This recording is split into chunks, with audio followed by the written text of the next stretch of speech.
que ça. Selon nos sources propres, on sait que 3 postes de cette base ont été attaqués, 3 postes militaires, et un poste de VDP. Donc les VDP, c'est les miliciens qui sont les supplétifs de l'armée. Il y a eu des dizaines de morts et de blessés, et aussi des civils qui ont été touchés pendant cette attaque. Ce qui vient en contradiction avec l'attaque il y a 1 an, octobre 2022, où le JNIM avait investi la base, avait libéré des détenus, mais n'était pas attaqué aux civils.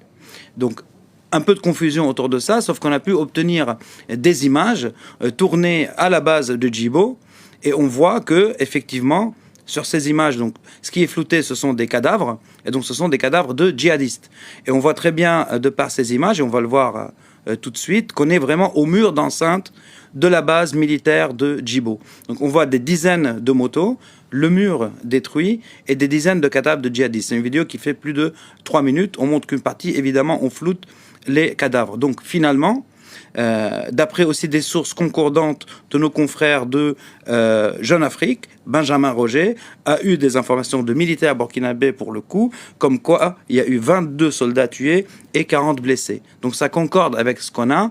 Et la version la plus plausible à l'heure où on parle, c'est qu'effectivement le JNIM a investi la base, sauf que la différence d'il y a 1 an, l'armée burkinabé a répliqué assez rapidement avec des drones, donc TB2 de fabrication turque, et a fait des gros dégâts aussi chez les djihadistes. Donc des dégâts des 2 côtés. Le JNIM, Wassim, qui a également frappé le Mali la semaine dernière, il revendique aussi la prise d'un camp militaire, celui cette fois de Niafunké. Absolument, donc c'est un camp militaire important. On va voir sur une carte la base de Niafunké, où est-ce qu'elle se trouve. Donc voilà la base de Niafunké, à côté de la RN33 et de la ville de Niafunké. Et donc, le JNIM a revendiqué la prise de la base, et cette fois, on en a la preuve. Donc, sur une première vidéo, on va voir le kamikaze du JNIM pendant l'attaque, donc le kamikaze qui, évidemment, casse les premières brèches de défense de l'armée malienne. Là, on le voit avancer à gauche, l'explosion assez importante, filmée par un drone des djihadistes. Donc là, les premières défenses de la base sont cassées. Puis, on va avoir une vidéo de l'intérieur de la base, où on voit les djihadistes eux-mêmes en train de filmer ce qu'ils sont en train de faire depuis la base. Donc ils tirent sur les militaires maliens qu'on voit en fond d'écran, qui essaient de fuir la base et qui se dirigent vers la RN33 qu'on vient de voir sur la carte. Et donc là, ce sont des djihadistes d'Al-Qaïda à l'intérieur de la base de Niafunké. Après, les autorités maliennes ont nié que les djihadistes ont pris cette base et que ces images n'étaient pas celles de la base. Sauf que dans d'autres images qu'on a aussi, on va voir des djihadistes, donc toujours d'Al-Qaïda, sur moto. Et on les voit là, entre la base et la RN33. Il y a l'inscription Niafunké qui peut être vue du ciel. Et donc on a la preuve que ça s'est passé effectivement à Niafunké. Et là, ce sont les djihadistes qui sont revenus vers la zone où ils ont tué les militaires qui essayaient de fuir, qu'on a vu sur la vidéo précédente. Donc attaque importante, 2 attaques importantes.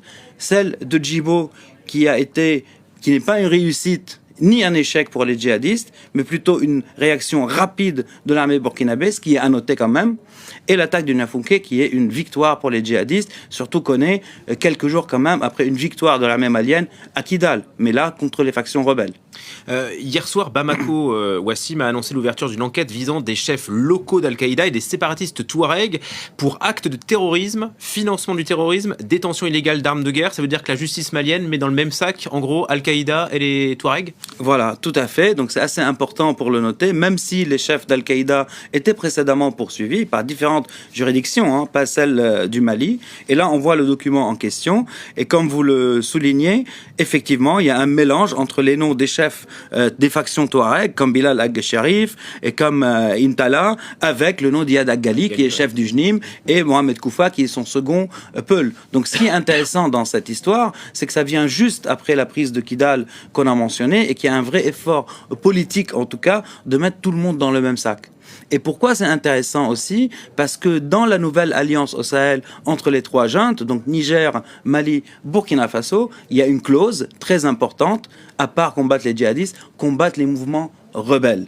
Et donc ça rentre dans la dynamique de Bamako et de Niamey et de Ouagadougou, qui dit qu'on va céder même contre les opposants politiques, et donc en l'occurrence rebelles au nord du Mali. Donc on est vraiment dans une nouvelle dynamique où les pouvoirs respectifs essayent de mettre tout le monde dans le même sac et de mettre ça sous le titre de